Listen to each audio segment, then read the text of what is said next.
Ladies and gentlemen, welcome back to the Warp Core Podcast. It is our 70th episode. I'm UrzaMaster. Joining me as always, Lord Uther and Fert Derby. Gentlemen, welcome back to Starfleet Academy, Starfleet Headquarters, or wherever you feel we are. Deck of the Enterprise, maybe, maybe not. We are talking today about a very oddly titled episode. Is there no beauty in truth? I believe, or something equally Shakespearean. I don't want to give away too much about this episode. Fert Derby, let's hear about the background. It's not like there'd be much to give away anyway. Sorry about that. Oh, spoiler alert. Thank you, UrzaMaster. Thank you, Lord Uther. Thank you, Warp Core fans. We are again ankle deep in season 3 of TOS, Star Trek: The Original Series. And for all you future Starfleet historians out there, the episode is officially titled, Is There in Truth No Beauty? And I can promise you that that's not even the most awkwardly titled episode of this third season. So make sure you're tuning in here to the Warp Core, because we can one-up this one for sure. We are sad. We have a graduation this evening for our director, Ralph Sinesky, and a note on Star Trek Original Series episode directors. We had our returning champions, the men who tied with the most episodes directed under their belts, the leaders in the clubhouse for the entire run of the original series, all 3 seasons. It was a tie with 14 episodes apiece between Mark Daniels and Joseph Pevney. And we celebrated their earlier departures at the end of seasons 2 and the beginning of season 3. Mark and Joseph are no longer in the building. But then, sort of tied for second place, we had 2 directors who each did 6 episodes. And one of those 2 directors is Ralph Sinesky, and the other one is Vincent McEvedy. And we're going to be discussing Vincent McEvedy with Spectre of the Gun. So stay tuned, Warp Core fans, as we bid Vincent farewell in our follow-up episode later next week. But this is Ralph's turn to shine. And we started talking about Ralph on the Warp Core all the way back in Warp Core 42. He directed This Side of Paradise, which is the one where Spock and Kirk and everyone kept getting a face full of flowers and wanted to abandon their 5-year mission to seek out strange new worlds and just hang out on the hippie commune.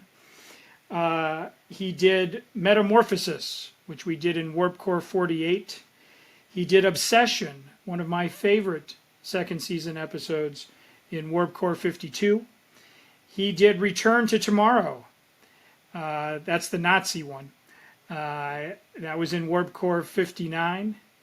And he did Bread and Circuses, which was Warp Core 64, which had Spock and McCoy in gladiatorial combat, all for ratings. In any event, this is Ralph's 6th and final episode behind the camera, and we wish him well. And he went out with a brand new writer who also has an interesting backstory, Jean Lisette Aresti. Jean Lisette was a Trek fan who had no writing credits or experience in television whatsoever.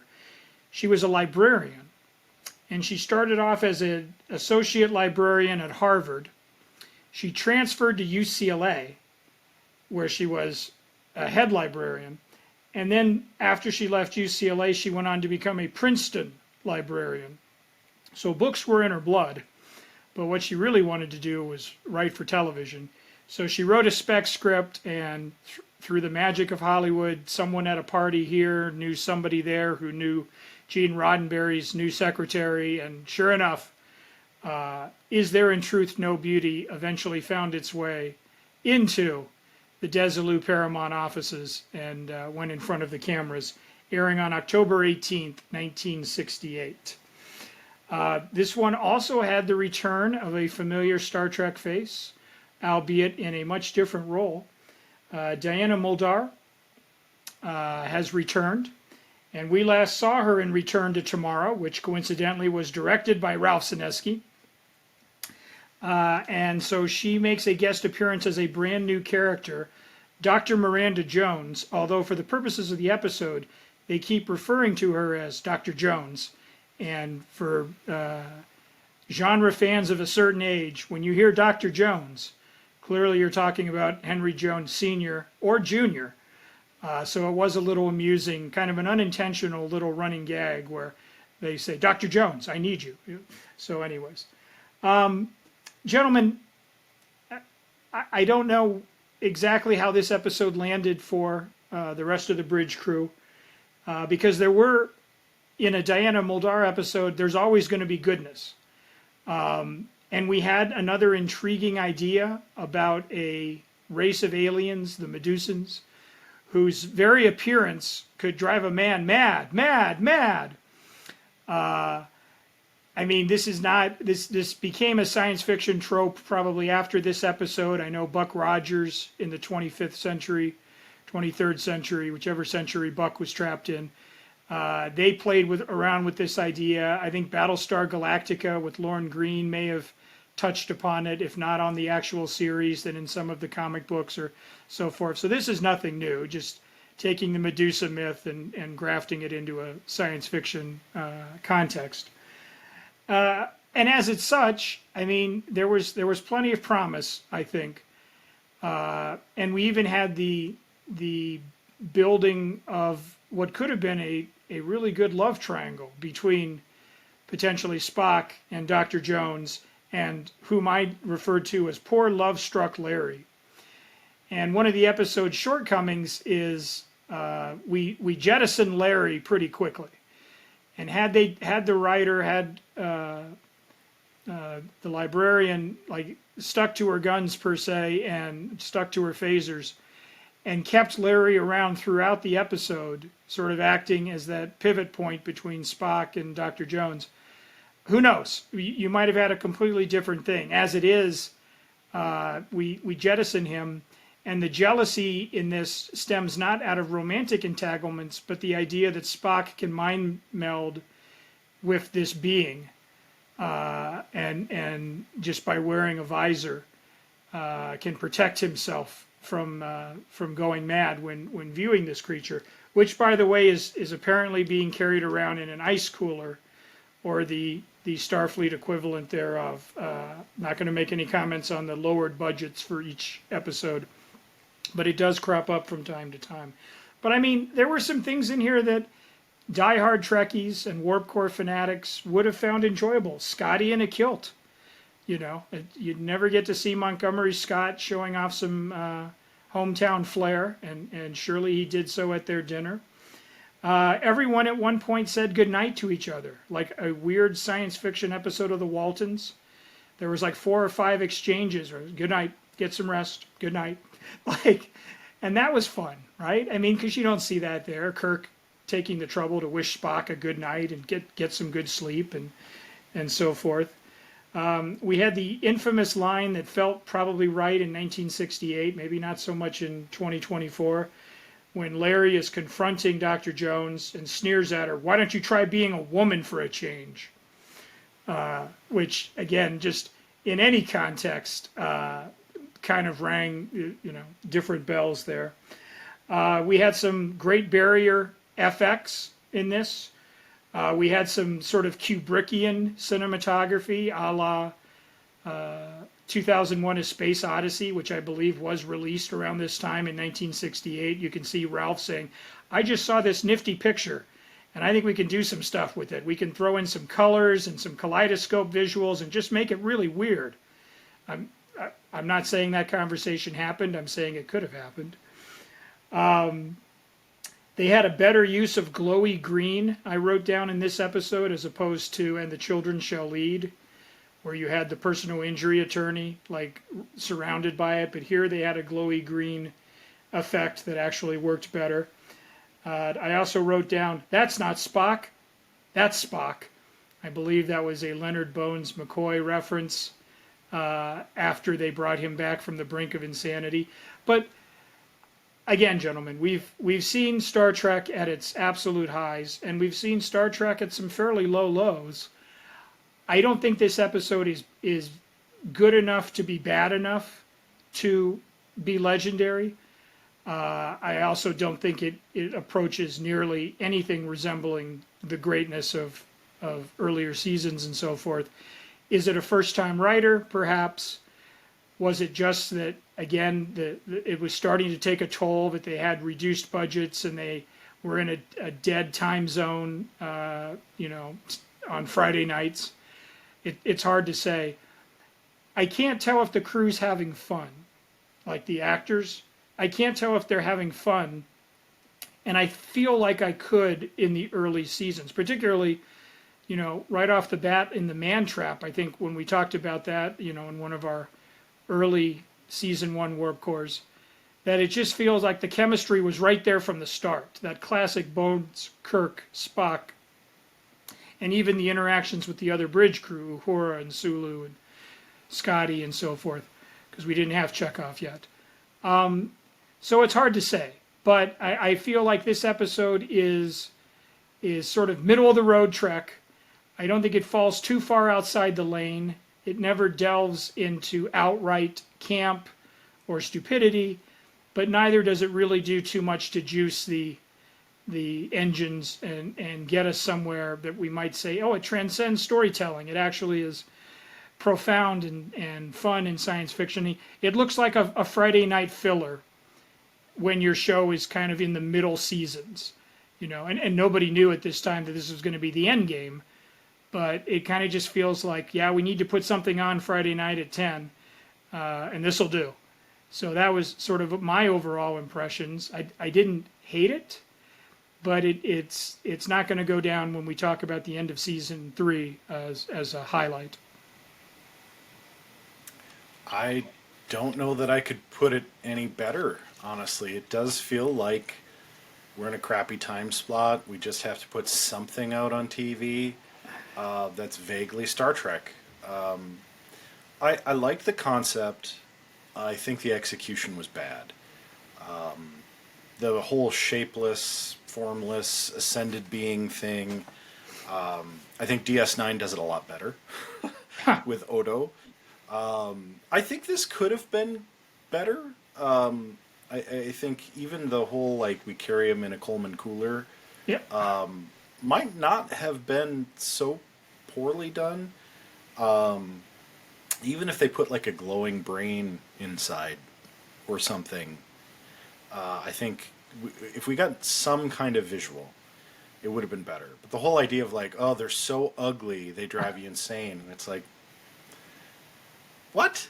That was the part that got me. I get it. Diana Muldaur, absolutely beautiful in this episode, and I understand the whole Medusa vibe that they're trying to give off. They could have maybe done it differently, instead of being ugly, just because you look at them because they're such a type of ascended being, that can scramble your brain.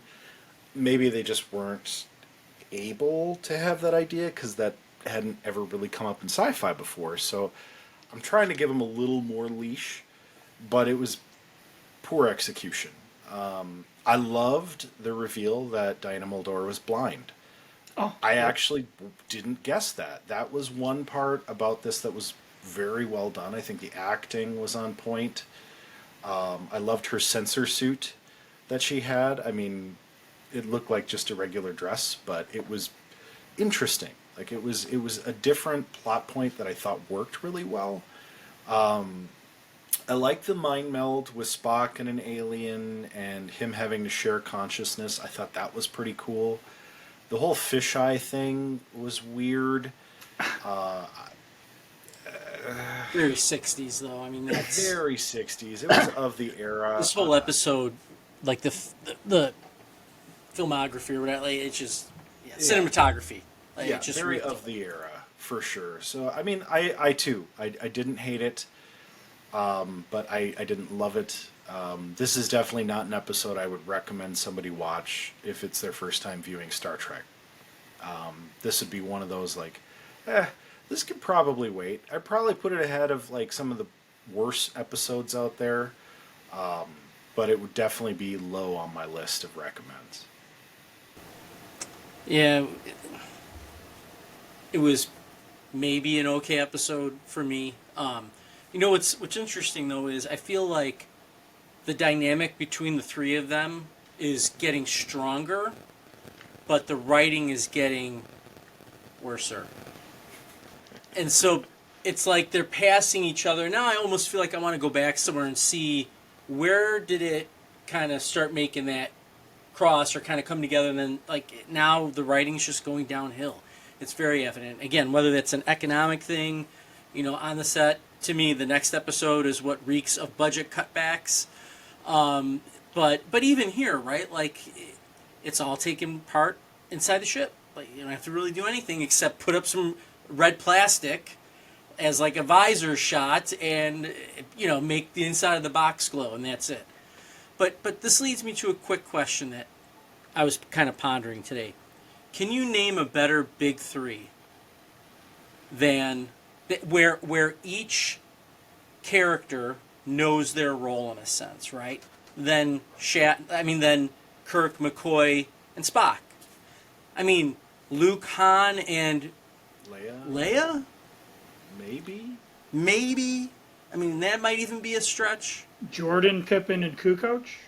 Oh, I was going to say, Jordan, Rodman, and Pippin was my big three, but okay, yeah. But I was thinking more like along the lines of maybe like acting big three. Yeah. Oh, okay.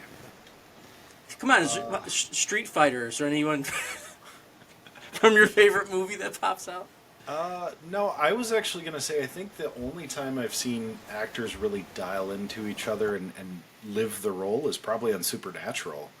I mean, even like Stargate SG-1, like I feel like they figured out those characters a little late, and then they changed them. As soon as they got real comfortable, like Daniel Jackson wanted to leave the show, so they kind of wrote him off for a while. Supernatural would probably be the only one where it felt like when they really got Sam Dean and Castiel dialed in, those three were like a Kirk, Spock, and McCoy. I mean, it's rare, I think, in television, and certainly I think season 3 Star Trek, you can really tell. The cast feels very like this. Cohesive. And the writing starts to go like this. Yeah. Which might be why the movies were so successful, because they finally got the writing and the cast dialed in. I was just going to say, I think what we're seeing from the three of them, even though there's going to be this gap between obviously the end of the TV series and the movies, but we've talked about this before too, right? They know their lanes, they know their role, and whether I think that's tough sometimes to do that. I mean, obviously, because we're talking about it right now. I mean, it's tough to really know your lane and know what you're bringing in terms of and in terms of what your character is and could be, too. I think that's like having that vision. And one more thing, I know you want to get in there, Fert Derby, but I just want to bring up this one last point. I think this was like the season of Vulcan mind melds, though, because this is the most we've ever seen. But I also feel like they're kind of dialing that into a little bit, like almost setting up rules for it in a sense that we're going to kind of see later on. It's not so, herky-jerky, not sure what it really can. Yeah, can you do it through a rock wall? Yeah, through a rock wall. That's right. All right, Fert. So, what occurred to me watching this episode, and the fact that, I mean, without you gentlemen, I'm not sure I ever would have made it through all 3 seasons of the original Star Trek series, so I am grateful to have gone on this journey. Because I had started with and seen the movies, and I had a 30-year head start on just those characters. I knew who they were. I knew who Kirk, Spock, and McCoy and Scotty and Uhura were, Sulu, when I was 7 years old and saw the movies. But I never made it through the series at 7 or 10 or 14 or what have you. And it finally occurred to me, I wasn't part of our initial discussion for Star Trek the Motion Picture, but I kind of figured something out. Like, for the motion picture, which was the long-awaited return of these characters, they did the animated series, which I think we may touch on here in the Warp Core. Stay tuned, loyal Trek fans. Here they are, larger than life, post-Star Wars, 70mm, Dolby Stereo, etc. But the acting styles, the costumes, the whole way that the movie, Star Trek the Motion Picture that Robert Weiss directed, it really does feel like the largest budgeted Star Trek episode ever. And it's almost as if these actors, kind of just channeled what they were used to, like you say, which lanes they were comfortable in. Because Kirk is a little terse, for much of it, Admiral Kirk, later kicking out Decker and so forth. And Spock's a little stiff. And McCoy does his, thing. And it is until we get Wrath of Khan, where Nicholas Meyer, who writes and directs, it isn't where someone who had no whatsoever connections to Star Trek, much like Tony Gilroy had no rooting interest in Star Wars and comes up with Rogue One to save it and then does Andor. It took Nicholas Meyer to say, we're not going to do this. We're going to make you guys real people. You're going to talk about death and aging and lost, regrets. And there's going to be like genuine camaraderie and humor, even Spock, who has a lot of dry lines and quips in Wrath of Khan. Like, he made them fully dimensional for the big screen. And I mean, those characterizations is what I took for. And I'm watching this episode in particular, just this episode, I'm just thinking, this is what we got in the motion picture. And I think that's where they kind of felt comfortable. Hey, we're going to do Star Trek. It's going to be big. We got a, huge thing. But in its heart, I think this, I very much want to go back now and watch motion picture and just see if my instincts are right. But it just feels like this is how they were acting. This is how Kirk behaved around them and so forth. Instead of doing, Romulan ale on his birthday and embarrassed to put the glasses on the bridge after the Enterprise has been, ambushed. And I don't know, like I say, you're right that this is good chemistry. But I just think there were a lot of headwinds, from the network, from viewers who, the kids want to watch this show. You're going to let them stay up till 10? Even on a Friday night, knowing that there's soccer games in the morning and you got to get up early and get the car washed and the dry cleaning and so forth, Time to go to bed, kids. I mean, you were missing out a whole audience, I think, when NBC put them in this, quote, time slot of doom. Yeah. It was definitely the beginning of the end. And I think, unfortunately, we're kind of seeing it play out in real time. So, gentlemen, as we do on this Warp Core podcast, for 70 episodes now, we give our Warp Core rating to Is There in Beauty No Truth? Was that the title? It's so pretentious. You'll get it right, yeah. I'll kick it off this week. For me, it's a 3 out of 10 Warp Cores. 3 out of 7 Warp Cores. However many Warp Cores I rate it out of, it's 3. 7. Yes, 3 out of 7 Warp Cores. I mean, to be perfectly honest, I love the concept. I love Diana Muldaur. A couple of the things about it I really like, but I walked away from the episode a few times. It wasn't bad. It was just kind of poorly done. And that, to me, it's not holding me like it once did. So that's how I fell out. Lord Uther, how about you? Yeah, I'm going to Fert Derby all over this one, and I'm also going 3 out of 7. And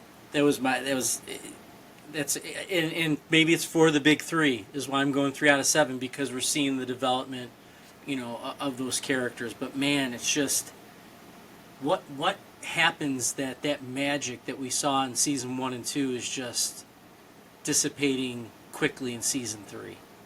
Fert?